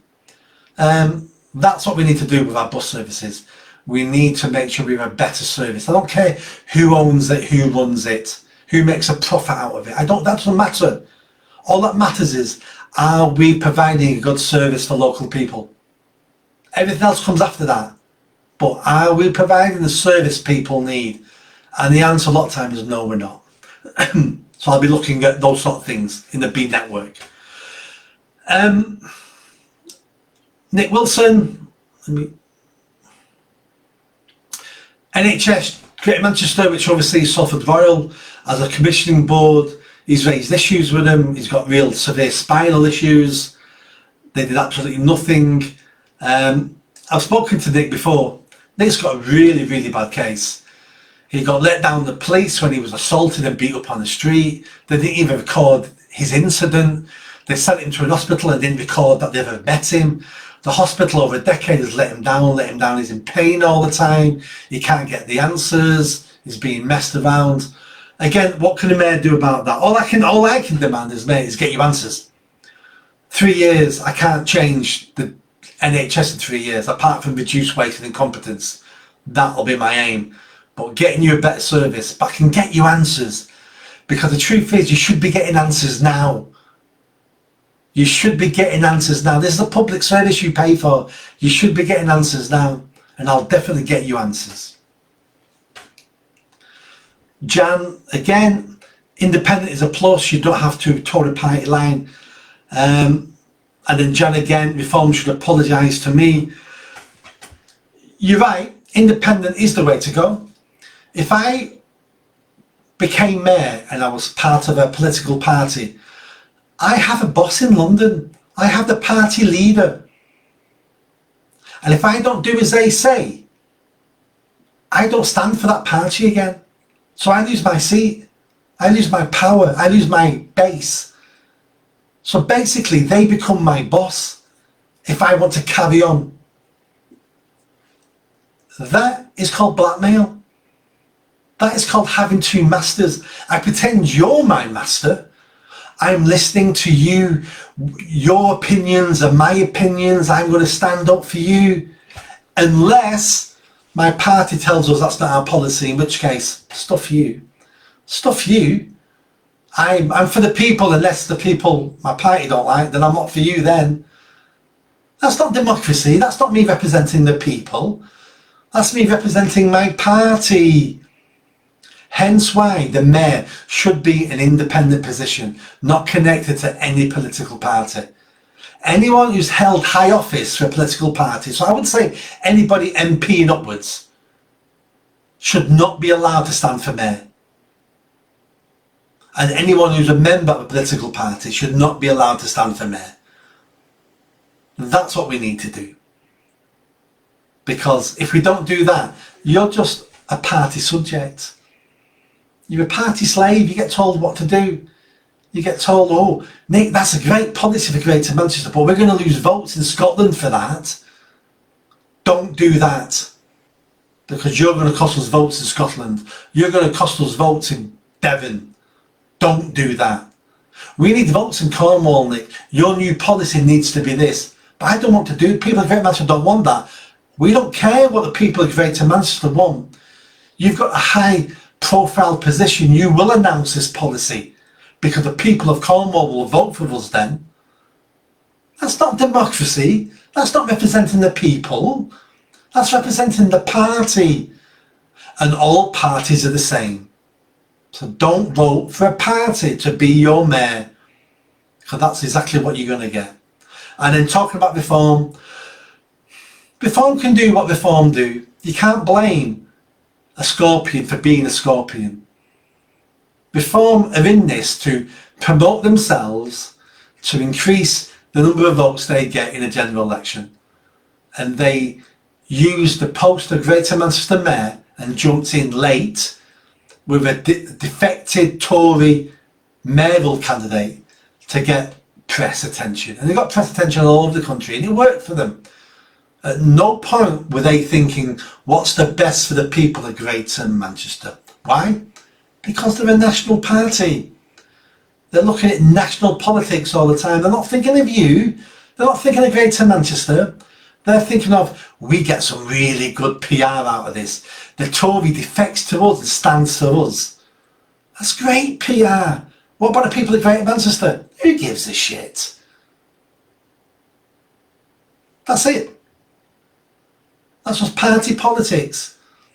That's not just reform, that's all party politics. We come second. They're playing a bigger game than us. They're playing four-dimensional chess. I just want to play drafts. And my draft says, improve your life. That's it. That's what every piece I move will be. Improve your life. I'm not playing chess. I'm definitely not playing four-dimensional chess on a national scale, looking at the general election coming up. That's all irrelevant for me. Improve your life. That's it. James Smith, I think the mayoral referendum is pointless. If we get a mayor that works for the people instead of against it, it's how it should work, and it's how I think Nick would work. No, you're spot on. You're spot on there. That's why I've not made my mind up if I'm for or against a mayor. I'll make my mind up once I'm mayor and I see exactly, can it be changed? Can it do good if we have the right person in post? That might make me change my mind. But we're having a referendum anyway, because it's a hole in our democracy. We were never asked. And how can I say I'm representing the people in a position that they were never asked about in the first place? We've got to fill the hole in our democracy, and then we'll see how that goes forward. And you're right. If someone like me was mayor and had been mayor for 7 years, I don't think we'd be having this discussion. I don't think we'd be discussing, do we want a mayor or not? I think we'll be discussing, well, the mayor's really working out in Greater Manchester. I think someone can do it better than Nick. I want to vote them in. That's a fair criticism. But if I was mayor for 7 years, I don't think we'd be arguing that the position of mayor may need to go. But we are where we are, and we have to listen to the people, and there's no point having good positions of power if the people don't have trust in it. So if it means we've got to disband the position of mayor, and what we're left with is slightly worse, but the people have a bigger trust in it, well, that's a win. So we will see what happens there. Andrew Vaughan, given that Burnham has spent millions on his B network and the service has got worse and more expensive, what plans do you have for the transport network? Good question. I don't know. I'm not one for tearing things down because someone else built it. We have the B network. Andy Burnham would have signed contracts with all the bus companies. They'll have get out clauses and penalties. So I need to look at the contracts. I need to say, I need to look at the plan. Not the plan he's given us. I need to look at the real plan, the confidential plan with costings and predictions. I need to look at that plan. I need to speak to people who understand public transport and say, right, what's going on here? Is this good? Is this bad? How do we tweak it? I'm quite happy tweaking the system if it turns out it's an okay system but it's being run quite poorly. Like I say, I'm not going to repaint the buses. I'm not going to change the name from the B network to the Nick network. I'm not in it for that. I just want a good public service. So it needs looking at, it needs evaluating. My big problem with B network is at the moment, it's all been funded up front by national government, and we've got 3-4 years to increase passenger numbers by 30%. And if we don't, the project goes bankrupt.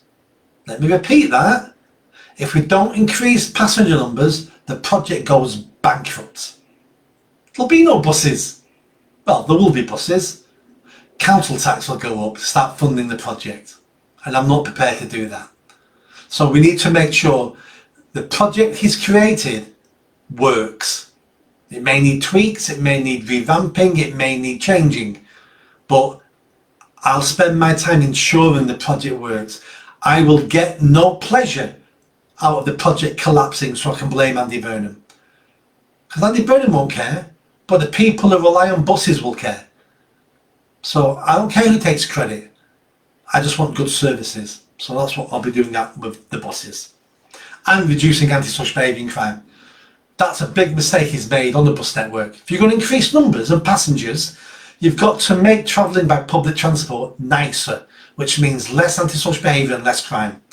Everyone I know who doesn't travel by public transport tells me that's the number one reason why they don't ever use it.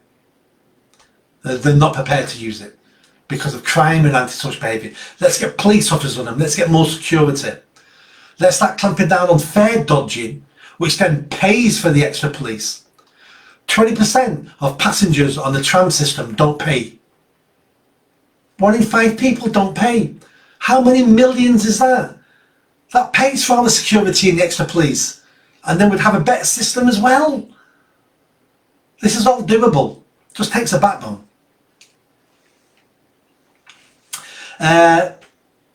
Claire says, we're not related. Are you sure? We've got big families, but I'll take your word for it. Joe Haley, according to Manchester Evening News, Nick, your predicted poll, I'm predicted to poll 9% ahead of the Tories. Joe, please send me that. Send me a link to that. You've made my day if that's true. Find me on Facebook or comment or just send me that, please. I'd love to. They reckon I'm polling 9% ahead of the Tories. Amazing, amazing. I love that. I love that. Thomas Forrest, Even News had me finishing in 3rd, according to a poll. Or I'm going to have to look at this and I might cancel this now. I'm going now. Bye bye. I might have to look at this afterwards and find this. Jay Nets, anyone but Khan. Jay, we're talking about Greater Manchester. It's amazing how many. I'm not sorry, Jam. This is a criticism of you. You've just probably tuned in talking about being a mayor and you presumed that. I get that. It's amazing how many people online read the post from me about mayor and then talk about Khan. Places have mayors outside of London. They do. Andy New. Hi Nick, lots of kisses. Lots of kisses back to you. Thomas Forrest, there's an article being posted on the Evening News regarding your polling prediction to earn around 9% and may finish 3rd. Burnham is predicted to win by a large margin, although the percentage will be smaller than last time. I'm predicting Burnham will probably win. If you said to me, shake my hand, you'll finish 3rd, I'll shake your hand. I'd like to win. I'd like to come 2nd. But 3rd compared to finishing last would be an embarrassment. If I finish 3rd, that is a springboard I need to come 1st at the next election, which is 12 months from now, when Andy Burnham resigns to become an MP and becomes Prime Minister. So 12 months from now, this is a springboard I could do. And maybe I could come 2nd. If you speak to your family and your friends. It's nice to see that it's nice to see the Evening News who have treated me unfairly. So believe me, if they're saying it, that's because people are saying it. So Richard A. Bates, hi Nick, what will you do to improve public transport? Andy's B network has been a failure in Bolton, buses not turning up. To be fair to the public transport system, buses weren't turning up before Andy Burnham took over. So I'm not sure it's all his fault. What I have heard, especially from Bolton and Oldham, is that the new system has annoyed many bus drivers. And many have gone on sick. And there's a shortage of bus drivers. So that's part of the problem. And you can't run any system if you upset the staff. Now there's a balance there. Staff have got to do as they're told. And when change comes, things change and you've got to change. But there's a way of handling that to get those staff on board. Because they're valuable and they're people. So there's a balance there that obviously hasn't been done. I will improve the public transport system in Greater Manchester in 2 ways. I will improve the buses by ensuring the project doesn't go bankrupt. And I will improve all public transport in Greater Manchester by reducing crime and antisocial behaviour. They're my promises. If I can get extra money for the tram system to be extended into other areas, because it should be going everywhere, it should be going to every town. It should go to every council area in every town. It can't go to every neighbourhood, I get that. But it should be going to every town, and it doesn't. So we need more, no, I'm not saying I'll get the money for that, because we're bankrupt as a nation. But if I can get more money, we'll be expanding the tram system.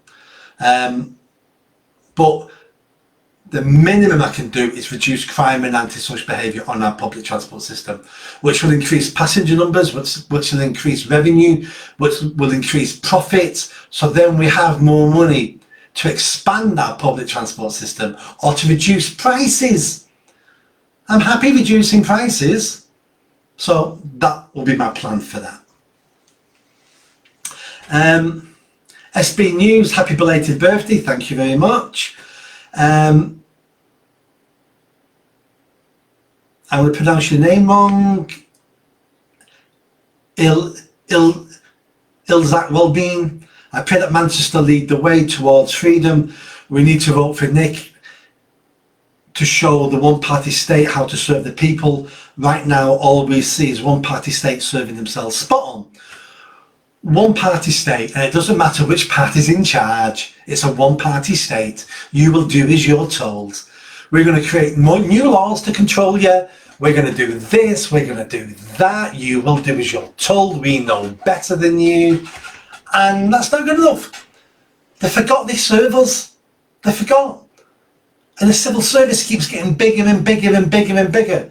I won't have the power to cut the civil service, but if I was, I'd be slashing the civil service. Too much bureaucracy, too much involvement, too much interfering, too many people think they're important, too many non-jobs. I would take a flamethrower to the civil service. Because probably half it in the country. So if I ever become Prime Minister, that's what you're looking at. You're looking at the destruction of the civil service as we know it. And I would reduce laws as well. I would put into law a new law, which is ironic, that would say for every law you pass, you must take off the books 2 or 3 laws. That's what we need to do when we start getting rid of laws. Too many. Richard A. Bates, what value do you think the Mayor brings to our region? If done well, I see the point of it, if done well.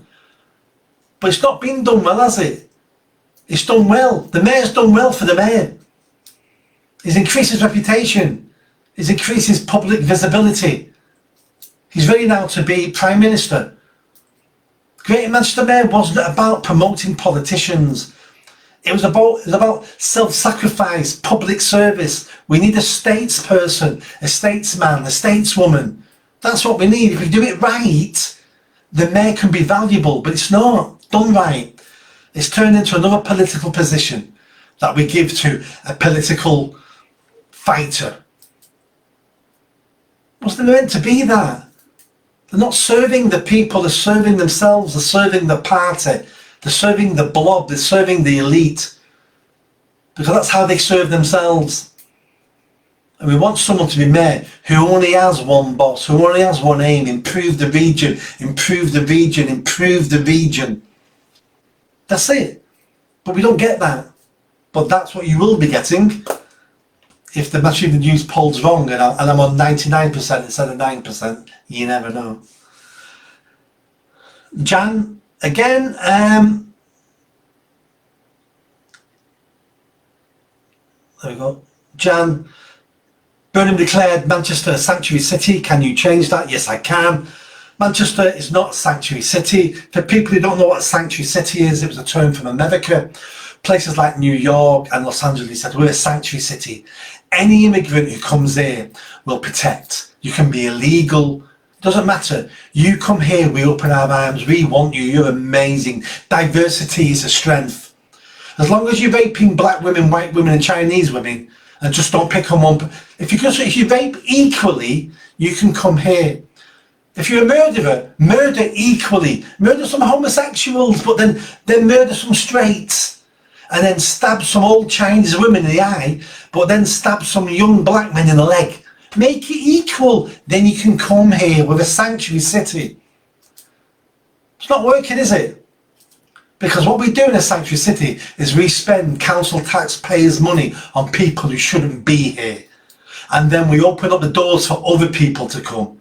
Because everyone's got mobile phones. Come to Manchester, it's amazing. Come to Greater Manchester. They're giving me a flat, they're looking after me. Oh, I'll come there as well. And next thing you know, we've got hundreds of people turning up every day because we're a sanctuary city. I will make it perfectly clear across the country that Greater Manchester is not open to immigrants. It's not open to illegal immigrants. And you're not welcome. I can't stop you coming, but you're not welcome. We don't want you, we don't need you. We're going to start training our young people to do all the jobs and all the expensive jobs. I don't want Media City advertising for specialist IT jobs in India. No.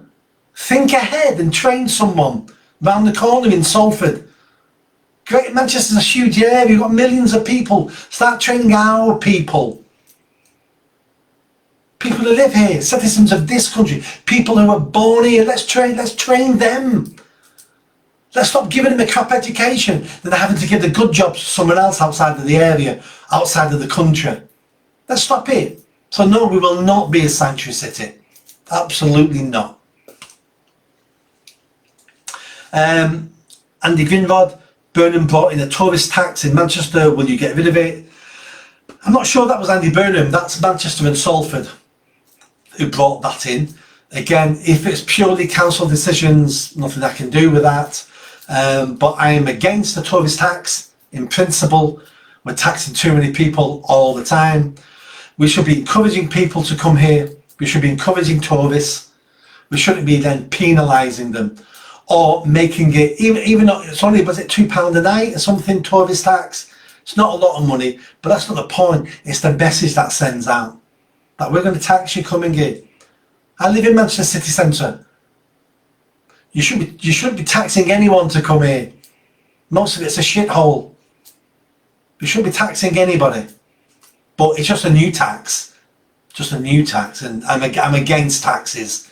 We pay too much tax in this country. So no. If I can change it, I will. But I don't think I can. But the Mayor of Greater Manchester under me will be trying to reduce tax. I'll be reducing your council tax, by the way. 100% guaranteed. The bit I take out, the Mayor takes out, I'll be reducing that as much as I can. And every year it'll go down. Because you tax too much. You tax now more than any other time since 1948. And services now are worse than they've ever been. More money is not the issue. We need to fix the services, not keep throwing good money after bad services.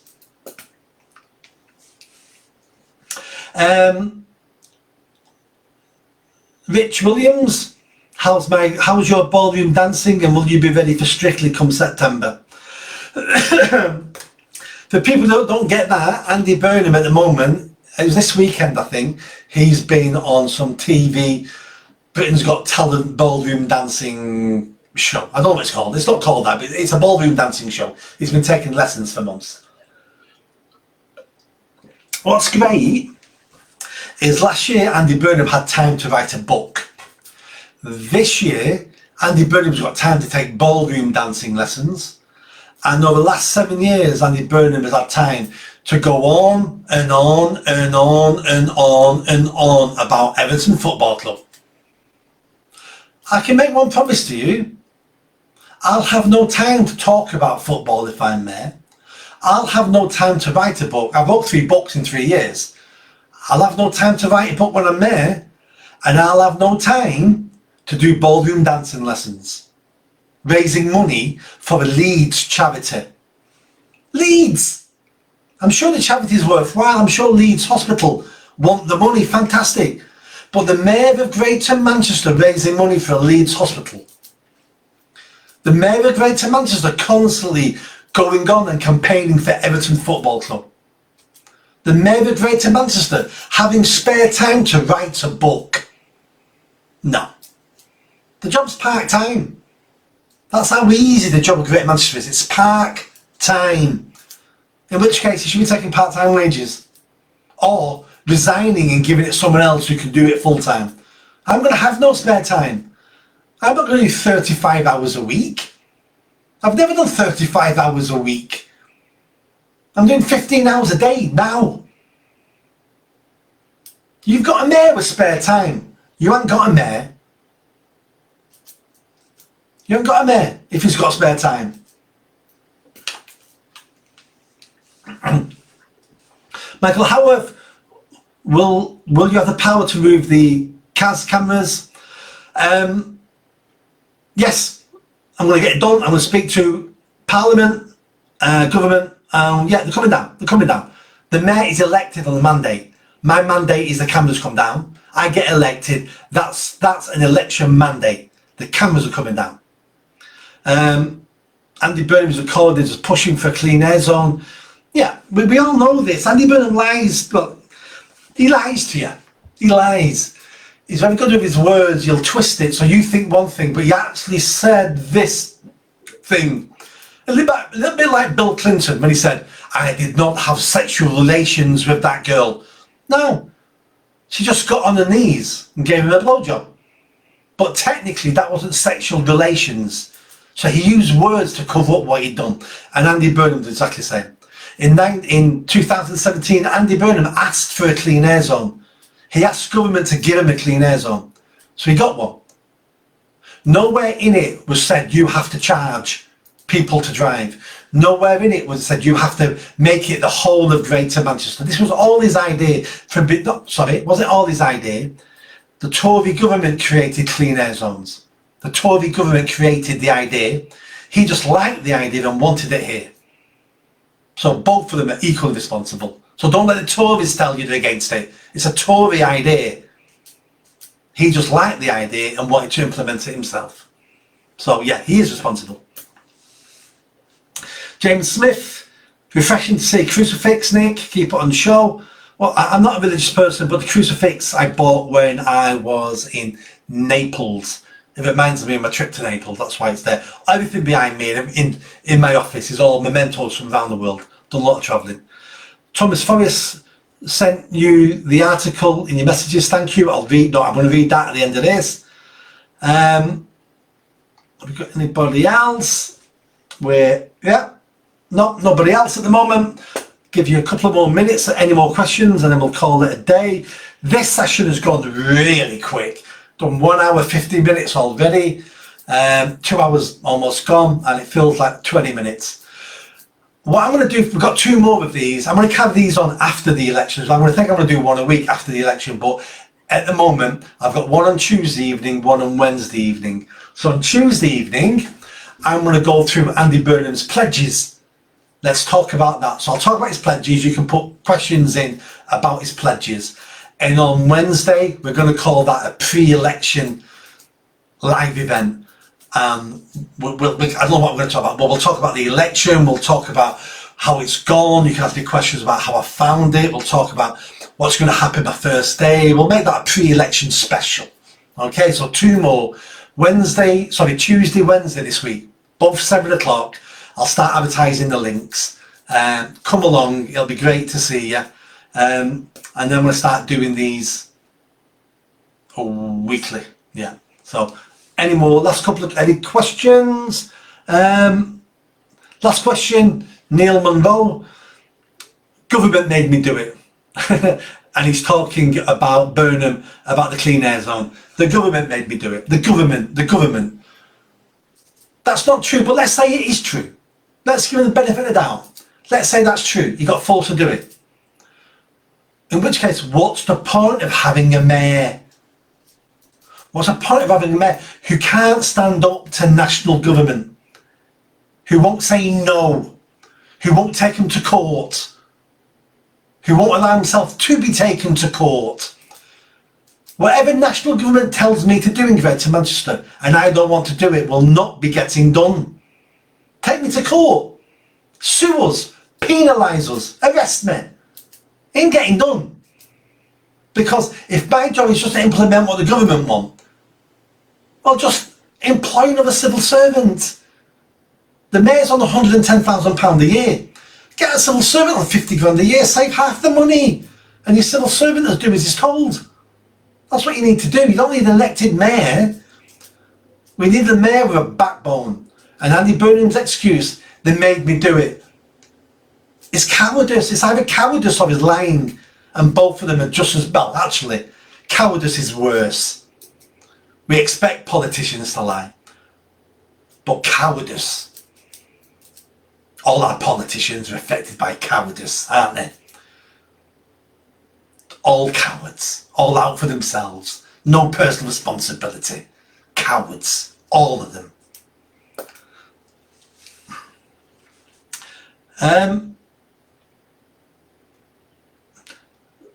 Jan said I should simultaneously live stream on X. Jesus, you're making these things complicated. I don't know. I'll look into that, but I've got no idea how you do that. Maybe you can, I don't know. I'll have a look into that. You can multi-stream on YouTube and Instagram, or I'm gonna have to employ someone to help me. The first one of these didn't even work, and I was so stressed. Went to bed that night early. I was so annoyed with myself because here's me talking about incompetence all the time, and I couldn't even get Facebook Live working. I need help with that. They're just too much now. Don't know what I'm doing. SB News, thank you. Have a good evening. Right, that's it. Thank you, everybody. That's the best one yet for me. I'm getting right into this now. Getting right into it. Thoroughly enjoying it. Hope you are. Tell your family and friends. Promote this now for Tuesday and Wednesday. Speak to your family. Speak to your friends. You know, take people with you when you're voting. Don't pressurise people. It's not about pressurising, but tell them about me, why you like me, why you're voting for me, why they should vote for me. Personal recommendations mean a lot. But if I'm going to stand a chance of doing well, then I need you. You need to take a lot of responsibility here. I've done my bit.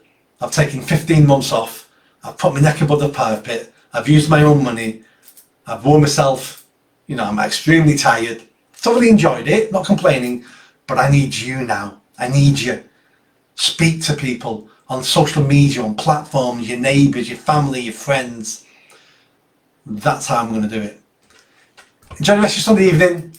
Catch you Tuesday, 7 o'clock. Tuesday, Wednesday, 7 o'clock, both nights. See you Tuesday. And let's talk about Andy Burnham's pledges. See you later. Good night.